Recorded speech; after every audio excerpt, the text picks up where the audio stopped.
Good morning बच्चों। भैया अगर तुम्हें नहीं आना था तो तुम मुझे बता ही देता, फिर मैं इसकी भी क्लास के लिए इसको भी बोलता था घर से पढ़ ले और आज लैपटॉप से पढ़ा देता। तूने धोखा दिया, आर्यन ने बिल्कुल धोखा दिया आज तो। मैंने क्या कर दिया? क्यों क्यों नहीं आया तू? लेट हो गया ना। अच्छा चलो कोई नहीं, तो जल्दी से आइए तो बच्चों। कल आए कम क्या टू कल? पेज नंबर 64 पे आइए। Illustration number 2.9। सर अभी आ जाए? हाँ जी निमेश। हाँ सर, टाइम दो। सही कह रहे हैं निमिष, टाइम दो अब 10 मिनट का। क्या कह रहे? बोल निमिष, तू बोल। हाँ निमेश बोलो। सर अभी आ जाऊं? आजा, बिल्कुल आजा। क्लास में ना जूम ऑन रखियो, गाड़ी में करता रहिए, क्वेश्चंस मिस नहीं होना चाहिए कुछ भी। आ रहे हैं सर, फिर हम मजाक नहीं आजा कर रहे। आर्यन आजा। मैं तो स्पेशली तेरे लिए भंडारा करवाया नीचे। आर्यन आएगा तो मैं उसको मंगवा के दूंगा। आ रहा हूँ सर, आ रहा हूँ, मैं आ रहा हूँ। चलो 2.9 क्वेश्चन कर रहे हैं, बहुत इसको इंपॉर्टेंट मार्क करिए। आइए चलिए पेज नंबर 64 पे आइए।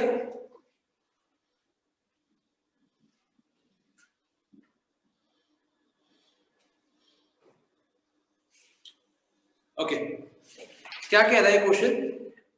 AS Limited produces a product red using two components X and Y। तो इसका मतलब क्या हुआ? फिनिश प्रोडक्ट का नाम है, फिनिश गुड का नाम है रेड, तो रेड को रेड से ही लिख देते हैं। पेज नंबर 64 है और इसमें दो रॉ मटेरियल लगते हैं X एंड Y। एक रेड बनाने के लिए 0.4x लगता है, एक रेड बनाने के लिए 0.4x लगता है, और एक रेड बनाने के लिए 0.6 kg लगता है Y का।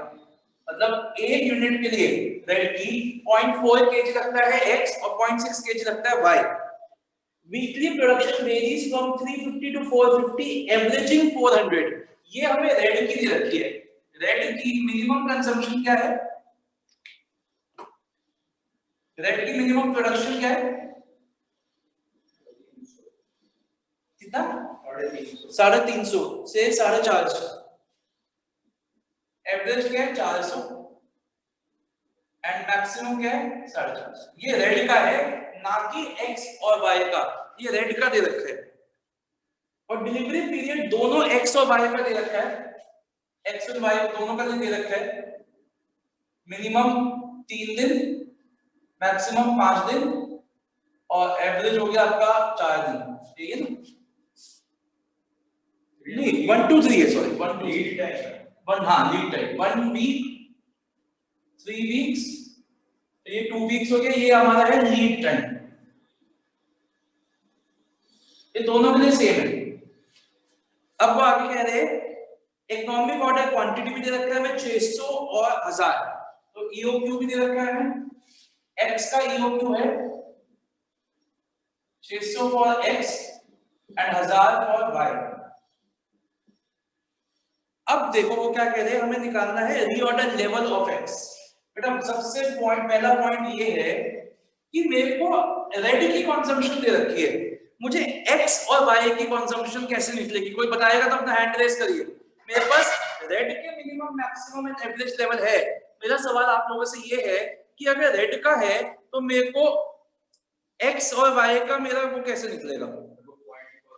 बिल्कुल सही बोला है आपने।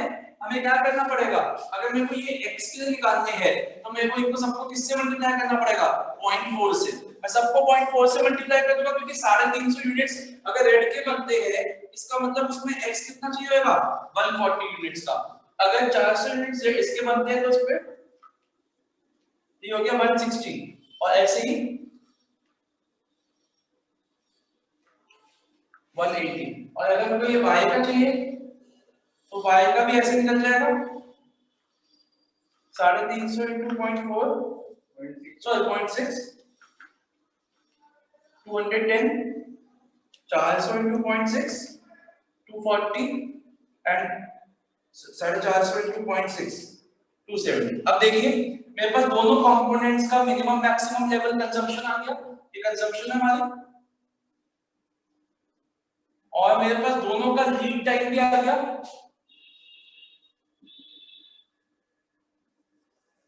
दोनों का कॉम सेम है। अब और मेरे पास दोनों के EOQ भी है, तो अब मैं सब कुछ निकाल सकता हूँ। आपको रीऑर्डर लेवल ऑफ x बोला है, तो पहले ये डाटा समझ में आ गया सबको? किसी के मन में कोई डाउट तो नहीं आपके? निवेश सर ये XY वाला का बता दो, 140 160 वाला। ये बताओ सर, ये हमें एक हमारा ना फिनिश गुड है, रेड नाम का एक फिनिश प्रोडक्ट है, उसको बनाने के लिए 2 कंपोनेंट्स लगते हैं, यूज होते हैं, X and Y raw material. एक रेड बनाने में 0.4x लगता है, एक रेड बनाने में 0.4 kg ऑफ x लगता है, एक यूनिट ऑफ रेड के लिए। एक यूनिट ऑफ रेड के लिए 0.6 kg ऑफ y लगता है। अब हमें बोल रखा है कि रेड हमारा मिनिमम बनता है 350 यूनिट्स, मैक्सिमम बनता है 450 यूनिट्स और एवरेज बनता है 400 यूनिट्स। तो ये तो हमारे पास रेड की कंजम्पशन दे रखी है, मुझे एक्स एंड वाई की कंजम्पशन कैसे निकालेंगे? हम कैसे निकालेंगे? तो अगर 350 यूनिट्स रेड के बनते हैं तो उसके लिए कितना एक्स चाहिए? 0.4 से मल्टीप्लाई कर दिया। समझ में आया?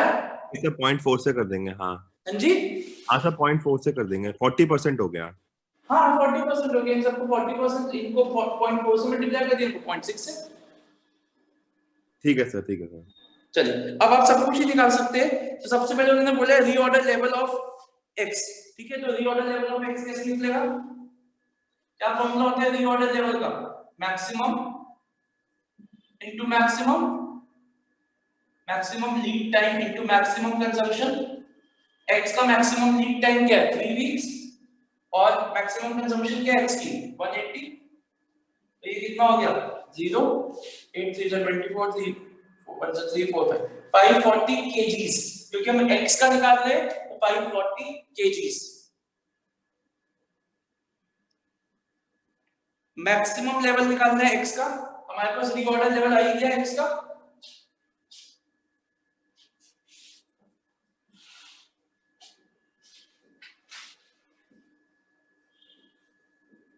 क्या होता है formula? Reorder level plus reorder quantity minus minimum lead time into minimum usage. तो रीऑर्डर लेवल कितना है हमारा? अभी हमने निकाला 540, रीऑर्डर क्वांटिटी कितनी है? 600 माइनस मिनिमम लीड टाइम कितना है? 1 और मिनिमम यूसेज 140। ये कितना हो गया? 400 प्लस 600 1000 kgs। एंड लास्ट है हमारा मिनिमम लेवल ऑफ y, तो वो भी अभी निकालते हैं। मिनिमम लेवल ऑफ y पहले इतना करिए सर। हाँ जी अंकित। फिर वैसे जनरली हमेशा जो रीऑर्डर क्वांटिटी है वो तो दी होगी ना हमें? क्या क्वेश्चन कह रहे? सर रीऑर्डर क्वांटिटी तो हमेशा जनरली दे रखी होगी ना हमें? रीऑर्डर क्वांटिटी दे रखी होगी, आपको निकाल सकते हो। ईओ की निकालने में कितनी देर लगती है? आपको ओसी दे रखा होगा, अच्छा, मतलब ठीक है। एओसी दे रखा होगा आपको। हाँ। जैसे हमने जो लास्ट 2 क्वेश्चंस मतलब पहला पार्ट हो सकता है आपको ईओ की निकलवा दे, फिर सेकंड पार्ट ये हो सकता है। क्योंकि सर जो लास्ट 2 क्वेश्चंस किए थे सब में दे रखा था हमें आरओ है। वो तो यार अब यार अब इस तरीके का थोड़ा ना कि हर चीज आपको ऐसी मिल जाएगी, वो तो कैसे भी आ सकता है क्वेश्चन। ऐसा नहीं है कि हर बार आपको दे रखा होगा। ऐसा क्वेश्चन आ सकता है पहले पार्ट होगा कि आपको ईओ क्यू निकालना है और सेकंड पार्ट ये होगा। चलिए अब इसका थर्ड पार्ट करते हैं, मिनिमम लेवल ऑफ वाई। इसके क्वेश्चन में भी ऐसा वाला आ सकता है, अंडर रूट 2 एओसी वाला। वही तो वो पूछ रहा है, पहला पार्ट आ जाएगा, डाटा दे रखा होगा पहले पार्ट में कि आप ईओक्यू निकाल दो, वो निकाल दे, फिर सेकंड पार्ट ये सारी डाटा होगा, तो ऊपर वाले को यूज करके आपको करना पड़ सकता है। बुक से देखे तो आसान है, बुक से देखे तो आसान है, फॉर्मूला का याद करना होगा। नहीं वो फॉर्मूला है 5 तो है। मिनिमम लेवल ऑफ वाई कितना हो गया? Reorder level minus average lead time into average consumption. तो रीऑर्डर लेवल कितना आएगा? रीऑर्डर लेवल तो हमने निकाला नहीं पहले वाले का, पहले रीऑर्डर लेवल भी निकालना पड़ेगा। तो कितना हो गया reorder level? Maximum lead time into maximum usage. तो मैक्सिमम लीड टाइम कितना है? 3 और मैक्सिमम यूसेज कितने हैं? 270।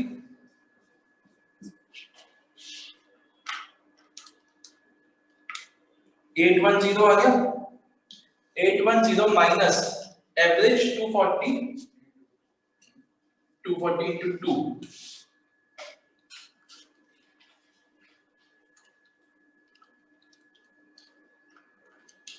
तो 330 units kgs। Reorder quantity EOQ होता है, रीऑर्डर क्वांटिटी, हाँ और रीऑर्डर पीरियड हमारा लीड टाइम, हाँ reorder period, lead time, delivery period, कुछ भी हो सकता है। हो गया बच्चों? चलिए अब एक दो क्वेश्चंस आप करेंगे। पहले आप करेंगे 2.12 करिए, बिल्कुल सिंपल सा है, जल्दी से करिए 2.12 एंड उसके बाद करिए 2.10। जल्दी से ये दोनों क्वेश्चंस करने हैं आपको। पहले 2.12 करिए, 2.12 करिए।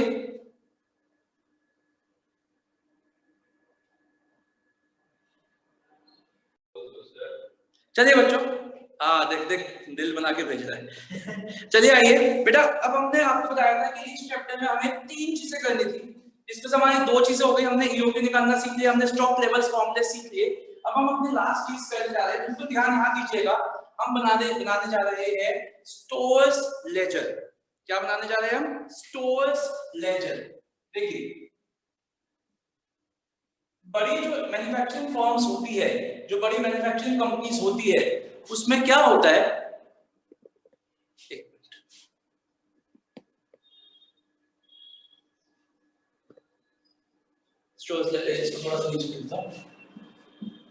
जो बड़ी मैन्युफैक्चरिंग फर्म्स होती है उसमें क्या होता है, 3 डिपार्टमेंट्स होते हैं। एक होता है हमारा परचेज डिपार्टमेंट, एक होता है हमारा स्टोर्स डिपार्टमेंट, और एक होता है हमारा परचेज स्टोर्स, और ये हो गया प्रोडक्शन। ठीक है, अब क्या होता है, जैसे जैसे प्रोडक्शन होती है, प्रोडक्शन डिपार्टमेंट को जैसे जैसे सामान की जरूरत पड़ती है, वो स्टोर डिपार्टमेंट को एक नोट भेजते हैं, एक लेटर भेजते हैं, जिसको कहा जाता है एमआर नोट। एमआर का मतलब क्या हुआ? Material request. वो एक मटेरियल रिक्वेस्ट भेजते हैं,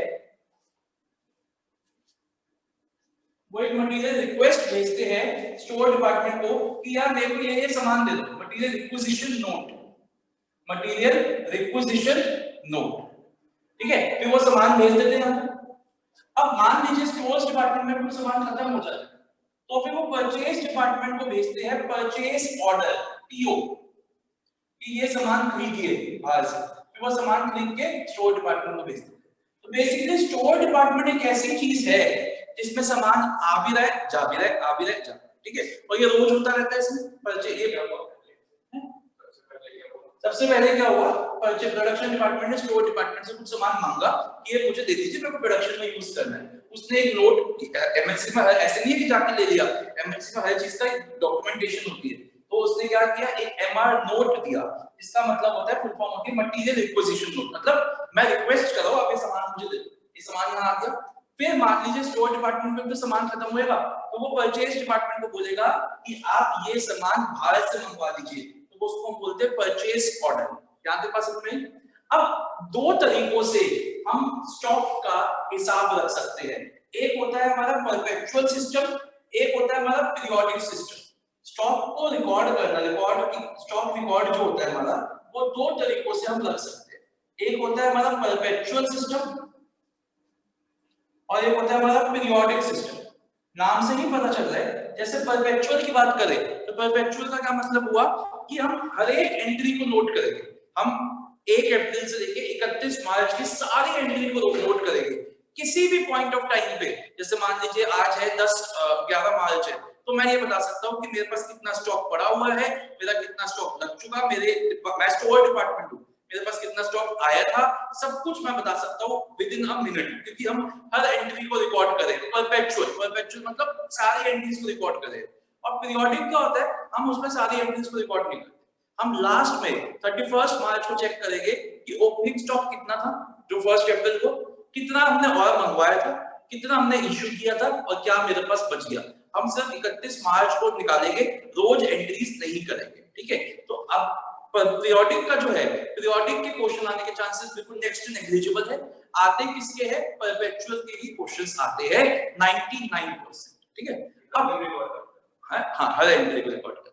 अब परपेचुअल में बुक्स बनाने के बहुत तरीके होते हैं, FIFO, LIFO, weighted average, simple average, moving average, HIFO, highest in first out. लेकिन हमारे कोर्स में उसमें हमें सिर्फ 3 करने हैं, FIFO, LIFO and weighted average. तो हम एक ही क्वेश्चन को फीफो, लीफो एंड वेटेड, चलो 4 करेंगे, सिंपल एवरेज करेंगे। हम एक ही क्वेश्चन को 4 तरीकों से बनाएंगे, फीफो से, FIFO, LIFO, weighted average and simple average. क्या कैसे करेंगे बताओ, पहले इनकी फुल फॉर्म तो आपको पता ही होगी, first in first out, last in first out, ठीक है। चलिए इतना नोट डाउन करिए, फिर इसमें कुछ ज्यादा कॉन्सेप्ट्स नहीं है, इसमें सिर्फ आपको कैलकुलेटर का यूज करना है। तो एक क्वेश्चन के साथ ही शुरू करेंगे, इसको नोट डाउन करिए। आप 2 करेंगे, एक ही क्वेश्चन को फीफो और लीफो से करेंगे, फिर वेटेड, सिंपल को नेक्स्ट क्लास। कुछ भी नहीं है, मतलब 10-10 मिनट एक क्वेश्चन।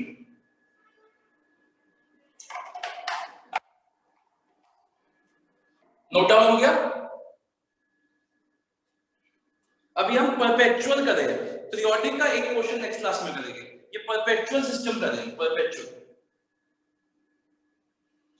जिसमें सारी एंट्रीज रिकॉर्ड की जाती है।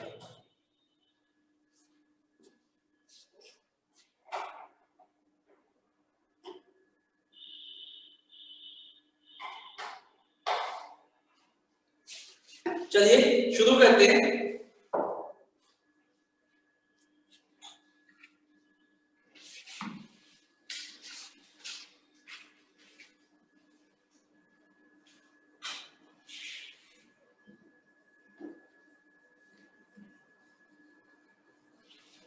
अब आइए क्वेश्चन नंबर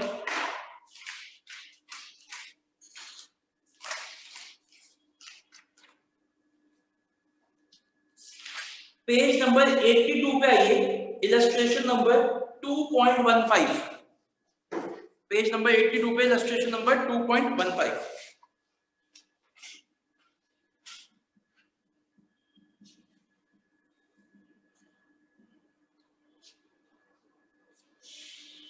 आइए रीड करते हैं। A firm maintains its stores ledger on FIFO method during the month of January 2016. The following receipts and issues were made. Record these transactions in the stores ledger. तो आपको receipts दे रखी है 1 जनवरी, 5 जनवरी, 8 जनवरी, 15 जनवरी, 20 जनवरी, 26 जनवरी। तो issues they रखे हैं 10 जनवरी, 12 जनवरी, 20 जनवरी, 24 जनवरी, 27 जनवरी। हमें इसका store laser बनाना है। तो बेटा एक चीज का हमेशा ध्यान रखना, आपको ना जैसे जैसे आप क्वेश्चन देखोगे बुक में, इस टॉपिक के क्वेश्चंस आप होमवर्क मत करना, लेकिन एक क्वेश्चन मैं करवा रहा हूं, बस that is more than enough, ठीक है। बट वैसे अगर आप देखो बुक में प्रेजेंटेशन, तो इसके ना हर क्वेश्चन में इन्होंने अलग अलग तरीके की प्रेजेंटेशन कर रखी है, फीफो में कुछ, लीफो में कुछ, फीफो में ही 2-3 क्वेश्चन में अलग अलग। तो ऐसा कुछ नहीं करना, मैं एक टेबल बना रहा हूं यहाँ पे, आप फीफो, लीफो, वेटेड, सिंपल सब पहले सेम यूज करोगे, कोई आपको अलग करने की, याद करने की जरूरत ही नहीं। तो आपने सबसे पहले लिखा स्टोर्स लेजर, नाम दे रखा है कंपनी का, हाँ रिसीट मतलब आया, ये स्टोर्स है। हाँ परचेज से नहीं, परचेज डिपार्टमेंट में लिखा होगा, हमारे पास आया स्टोर्स डिपार्टमेंट आ रहा है, स्टोर्स लेजर हाँ आया, हाँ बिल्कुल सही, आया और गया for the month of January 2016। देखिए बड़ी टेबल बनेगी, थोड़ा सा ध्यान दीजिएगा यहाँ पे। इसके बनेंगे 5 कॉलम। पहला डेट, हमेशा ध्यान रखना स्टोर्स लेजर एक क्रोनोलॉजिकल सीक्वेंस में बनता है, पर्टिकुलर्स, receipts, issues, balance, और इनके नीचे receipts, issues, balance के नीचे 3, quantity, rate, amount, quantity, rate, amount, quantity, rate, amount.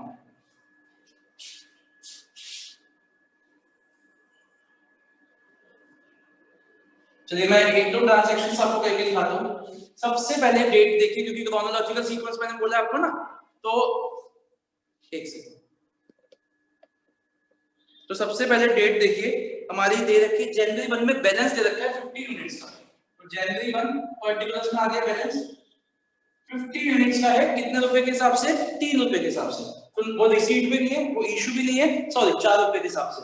सीधा आ जाइए क्वांटिटी में, सॉरी बैलेंस में 50 into 4 200।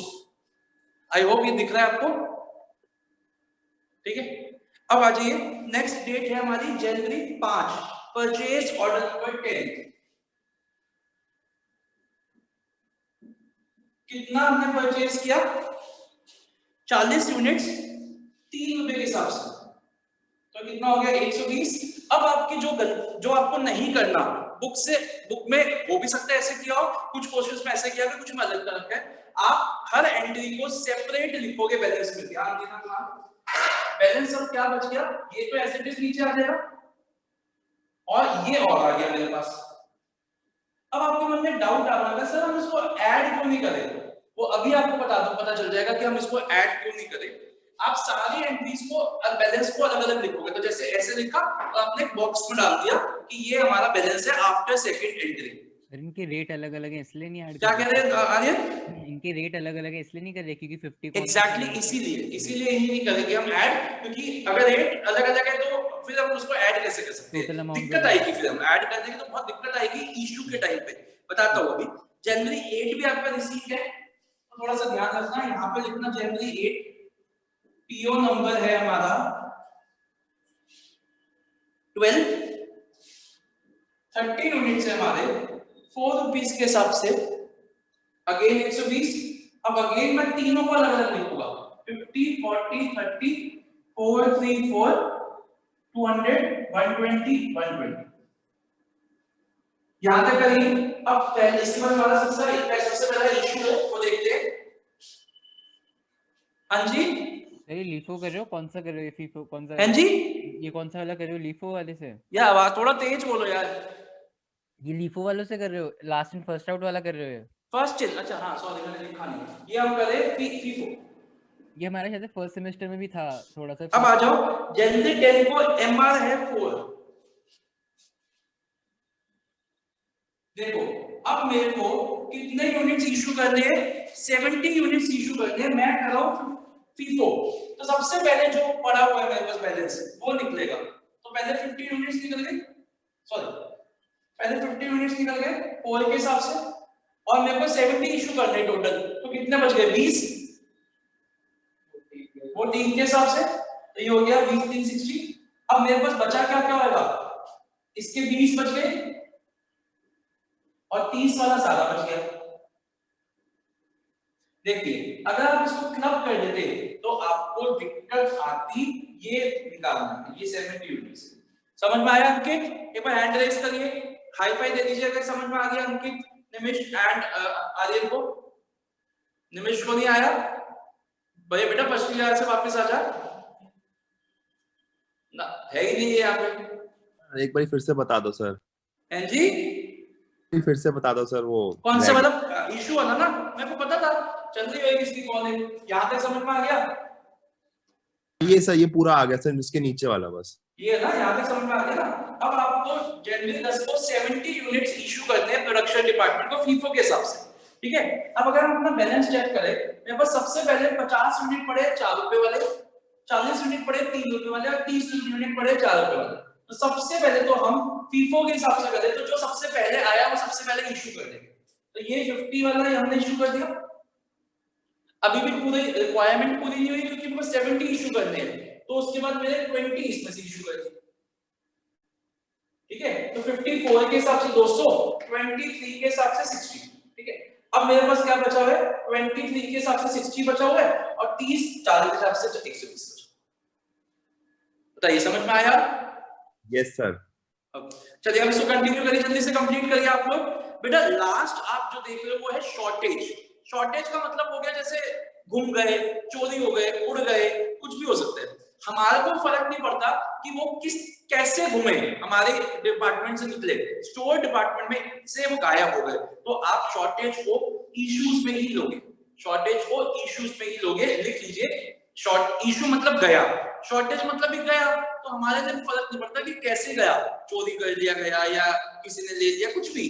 हमारे लिए इशू मतलब गया तो गया, सर लेकिन आप कह रहे हो सर इशू का मतलब अगर हम मान लेते हैं शॉर्टेज का मतलब चोरी हुई है, तो वो हमें क्या पता कौन से रेट वाला या कौन सा क्वांटिटी वाला चोरी हुई है। सर ऐसे तो बिल्कुल सही बात है, हमें क्या पता शॉर्टेज कौन से रेट पे है कौन से पे। सर आपको मैंने कल भी एक बात कही, तो मैं पहले दिन से कह रहा हूँ बहुत सी assumptions हमें मान के चलनी करनी पड़ती है। अगर हम ये मान के चल रहे हैं कि हम फीफो से बना रहे हैं, तो हम ये देखेंगे लास्ट का जो बैलेंस बचा है उसी का जो फर्स्ट वाला है वही गायब हुआ है। सर हम तो assumptions पे ही बेस्ड है, सब कुछ ही assumptions पे बेस्ड है। चलिए जल्दी से कंप्लीट करिए और मुझे क्लोजिंग स्टॉक बताइए। क्लोजिंग स्टॉक क्या होगा? जो लास्ट बैलेंस होएगा वो आपका क्लोजिंग स्टॉक।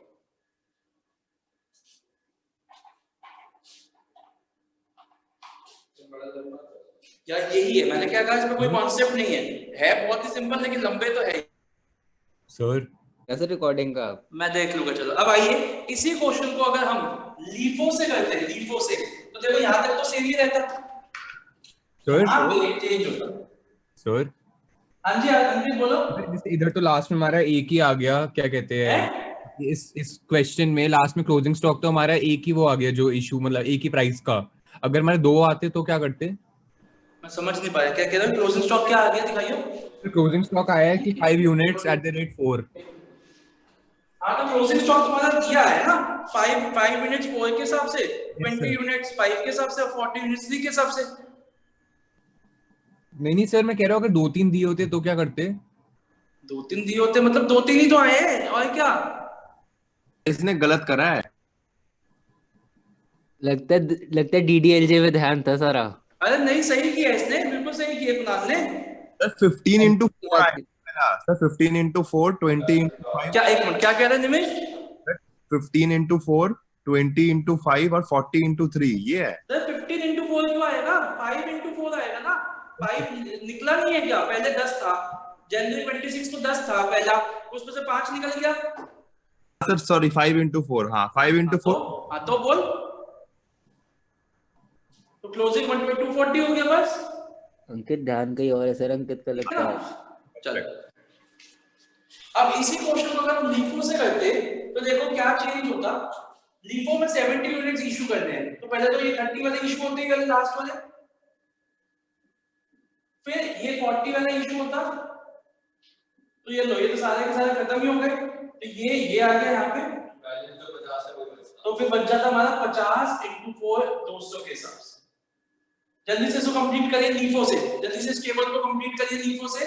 आज का लास्ट क्वेश्चन जल्दी से। सर तो इसको दोबारा बनाना है? हाँ जी अंकित बोलो। इसको दोबारा बनाना पड़ेगा पूरा? हाँ बनाना पड़ेगा बिल्कुल सर, नेक्स्ट क्वेश्चन है, मतलब ये बनाना सर पड़ेगा, रिसीट तो जल्दी वही से रहेगा ना बनाओ। वैसे भी? तो वैसे रिसीट तो वही रहेगा ना? हैं? रिसीट तो वही रहेगा सर। क्या वही रहेगा? रिसीट सर, इशू में चेंज आएगा ना वो तो खाली। हाँ तो लेके कैसे करोगे? बनाना पड़ेगा यार, कैसे करोगे? बनाना, जल्दी बनाओ एक नया क्वेश्चन। मैंने क्या कहा है, होमवर्क में मत करना इन क्वेश्चंस को, कोई जरूरत नहीं है, हो जाएगा। एक एक क्वेश्चन कर लो। ये तो एक क्वेश्चन हो गया, एक ही हो गया, 2 नेक्स्ट क्लास में करोगे बस, ये कर लो। चलो 12 और 2.17 भी कर लेंगे, हो जाएगा। क्या 2.17 हो जाएगा। 2.17 नहीं, अभी करो, हो नहीं जाएगा, अभी करो। अच्छा यही करना है क्या? 2.17 ही बोला है क्या आपने? क्या कह रहे थे? कौन सा क्वेश्चन करना है सर? मैं भी गया हाँ था। 2.17 नहीं करना, 2.15 को लीफो से करना है। हाँ करता हूँ। 2.1, हाँ 2.15 को लीफो से करो। 2.16 वही तो है, वही है। चलो जल्दी करो, कोई इवेंट बट नहीं, जल्दी कर। कहाँ किया लीफो से? तो चेंज तो कर, मैं नहीं जाना दूंगा, लीफो से करो उसको, क्वेश्चन को लीफो से करिए जल्दी से क्वेश्चन को। तुम्हारे को पता है मेरे को, तुम कुछ नहीं करना, घर पे कुछ भी नहीं करना।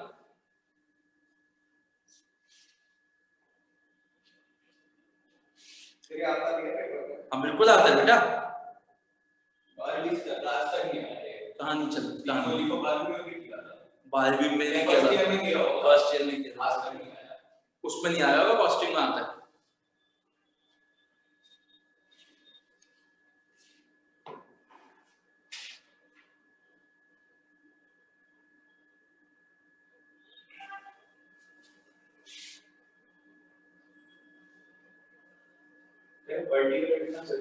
बिल्कुल होता है सर।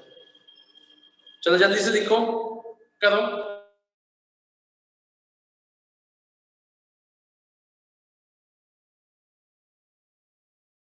चलो हो गया बच्चों, तीनों जरा एक बार हैंड रेस करो, वो हाई फाई दे दो। सिर्फ एक का ही हुआ है अंकित का। चलो ओके, अब बच्चों मेरी बात तो सुनो। अभी इस चैप्टर में आधे घंटे का टॉपिक रह गया, तो ऑब्वियसली आज तो मैं नहीं कर पा रहा, अब मैं ना उसकी ऑनलाइन क्लास रखूंगा।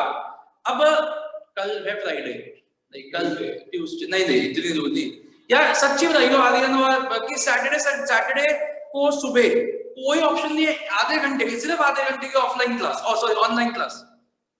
सर एक सेकंड में मम्मी से भी पूछ लेता हूँ कि कितने बजे निकलना। अगर मैं सुबह रख लूं, मान ले 10 बजे रख लूं, या संडे को सुबह 10 बजे रख लूं, सिर्फ आधे घंटे की क्लास, या 11 बजे रख लूं। संडे को तो बिल्कुल पॉसिबल नहीं है, संडे मंडे को तो ना पॉसिबल नहीं है ना। अच्छा सैटरडे का मेरी क्लास होती है। कितने बजे होती है यार? सर मतलब 12 से पहले खत्म कर देना अगर। हाँ यार, मैं आधे घंटे की क्लास कह रहा हूँ। अंकित तेरी सैटरडे को कर दो। तो मॉर्निंग में होती है। कितने बजे यार? मॉर्निंग कितनी देर की मॉर्निंग होती है? 11 बजे से स्टार्ट होती है ना। तो पहले चलो एक मिनट रुक जाओ, आज की क्लास में यहीं पे खत्म करते हैं, नेक्स्ट क्लास का बताता हूँ मैं। Okay bye bye.